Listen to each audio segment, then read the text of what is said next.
శ్రీమాత్రే నమః. అమ్మవారి యొక్క 102వ నామం విష్ణుగ్రంథి విభేదిన్యై నమః. అంటే విష్ణుగ్రంథిని విడగొట్టున్నది. అంతకుముందు నామంలో బ్రహ్మగ్రంథి విభేదిని అని చెప్పుకున్నాం కదా.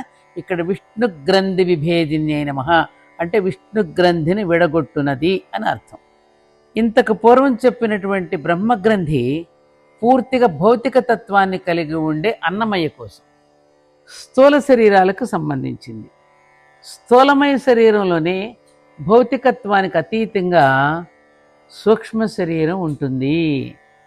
ఇది ప్రాణమయ, మనోమయ, విజ్ఞానమయ కోశాల సమన్వయం మీద ఆధారపడి ఉంటుంది.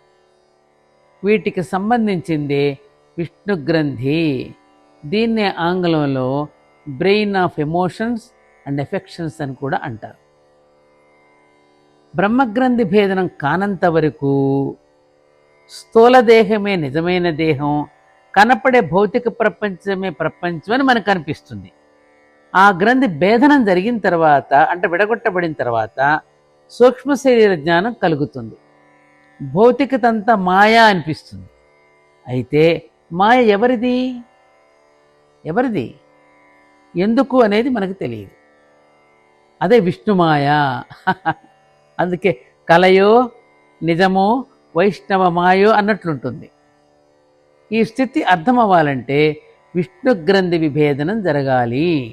విష్ణుగ్రంథి అనాహత చక్రస్థానంలో కొద్దిగా పైన ఉంటుంది. అనాహత చక్రం ఎక్కడ ఏ ప్రాంతంలో ఉంటుందో కొద్దిగా దానిపైన ఉంటుంది ఈ గ్రంథి.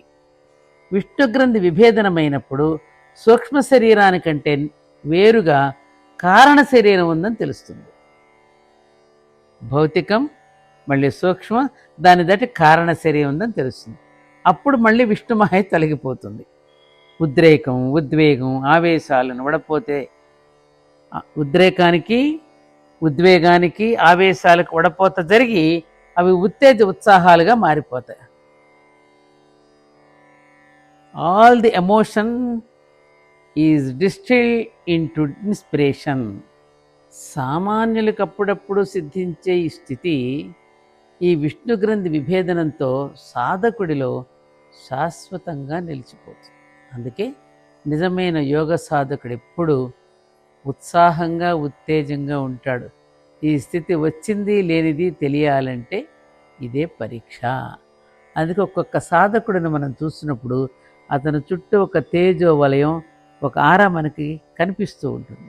అటువంటి గొప్ప యోధ సాధకుడు ఈ స్థితికి వెళ్ళిన తర్వాత అలాంటి స్థితిలో నిలబడి ఉంటాడు. అలాంటి స్థితిలో మనలాంటి వాళ్ళు నిలబడగలమా అని అనుకోవద్దు.